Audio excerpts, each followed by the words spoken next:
आओ मेरे नबी के दीवानों, सरकार गौसे आज़म से मोहब्बत करने वालों, आज एक बड़ा प्यारा वाक़या मैं तुम्हारे सामने बताने जा रहा हूँ। ये माही मुबारका माह रबीउल सानी है। सरकार गौसे आज़म के नाम से ये महीना मंसूब है और इसको आमतौर पर कहते हैं बड़ी 11वीं का महीना, बड़ी 11वीं शरीफ का महीना। सरकार गौसे आज़म की बेशुमार करामतें हैं। वहीं आपकी एक करामत ये भी है कि अगर कोई बंदा परेशान हाल हो तो वो सरकार गौसे आज़म रज़ियल्लाहु ताला अन्हु की जो है एक न्याज करे। उस न्याज को कहते हैं तोशा। क्या कहते हैं? तोशा। इसकी बड़ी बरकतें हैं।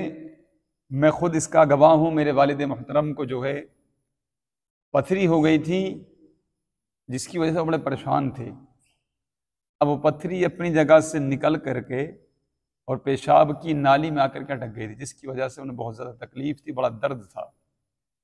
डॉक्टरों ने दवाई वगैरह दी लेकिन आराम नहीं आ पा रहा था। तब अल्लाह ने फजल फरमाया, मुझे सरकार गौसे आज़म का ये तोशा याद आया, ये फातिहा, ये न्याज याद आई।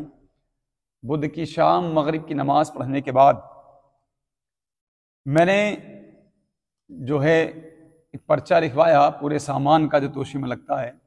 इस न्याज में जो है हलवा बनता है, देशी घी के साथ सूजी का हलवा बनता है।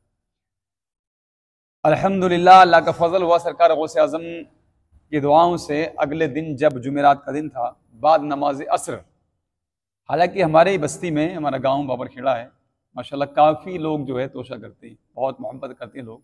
आज किसी के घर, कल किसी के घर, इस तरह से बहुत ज़्यादा तोशा मतलब होता है। लेकिन मेरे वालिद मोहतरम कभी किसी के घर नहीं जाते थे। अब सुनो सरकार गौसे आज़म की करामत देखो कि जैसे हमने अपने घर तोशा किया, तोशे की फातिहा हुई और उन्होंने वो फातिहा वाला तोशे का हलवा खाया, तो मैं देख रहा था बैठा हुआ पास में कि इधर उनके हल्क से वो तोशे का हलवा उतर रहा था और वो जो दर्द की शिद्दत थी ना, तकलीफ थी, वो ऐसे लगा था कि जैसे कोई निकाल के बाहर ले गया। ये सरकार गौसे आज़म की फातिहा की बरकत है। नबी के दीवानों, जो लोग चिढ़ते हैं ना आपसे और हम अहले सुन्नत वल जमात को वो गलत बताते हैं कि जी ये सुन्नी इस तरह से करते हैं, ऐसा करते हैं, अल्हम्दुलिल्लाह हम जो भी करते हैं ना वो अल्लाह वालों की मोहब्बत में करते हैं।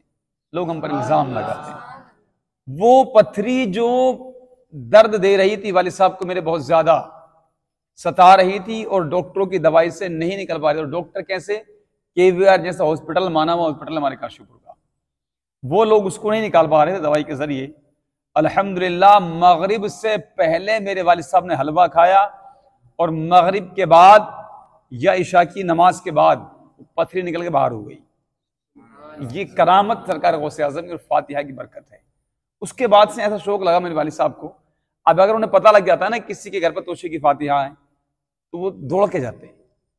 वो बहुत ज्यादा बेचैनी, जो दर्द था ना, सारा ही अल्हम्दुलिल्लाह जो दवाइयों से कबर नहीं हो रहा था, कंट्रोल नहीं हो पा रहा था, अल्लाह ने ऐसा फजल फरमाया कि उस हलवे की बरकत से सारा खत्म हो गया और पथरी निकल कर वहां से जो है वो खत्म हो गई। अगले दिन जब हम डॉक्टर के पास जाते हैं, डॉक्टर ने पूछा कि जी बाबूजी बताइए दर्द कैसा है। तो फिर मैंने उनको बताया कि ऐसे से सरकार गौसे आज़म करामत हुई, क्योंकि डॉक्टर भी अपने माशाल्लाह वो मुसलमान हैं और अहले सुन्नत वल जमात से ताल्लुक़ रखते हैं, डॉक्टर इमरान। उन्होंने कहा अच्छा। मैंने कहा हमने इस तरह से न्याज की और वो हलवा खाया और उसके बाद ये पथरी इनकी गायब हो गई है। तो मैं पैगाम देना चाहता हूँ मेरे नबी के दीवानों, सरकार गौसे आज़म से मोहब्बत करने वालों, खूब अपनी मोहब्बतों का इजहार करो और सरकार गौसे आज़म से अपना रिश्ता मजबूत करो और अपने अपने घरों में जो परेशानियां तुम्हें घेरी हुई उन परेशानियों को जो है नजर में रखते हुए सरकार गौसे आज़म से लो लगा करके अल्लाह की बारगाह में दुआ करें और ये न्याज करें। इंशाअल्लाह अल्लाह इसकी बरकत से तुम्हारी परेशानियों को दूर फरमा देगा। परवरदिगार हम सबको अल्लाह वाले से सच्ची मोहब्बत करने की तौफीक अता फरमाए। आमीन सुम्मा आमीन।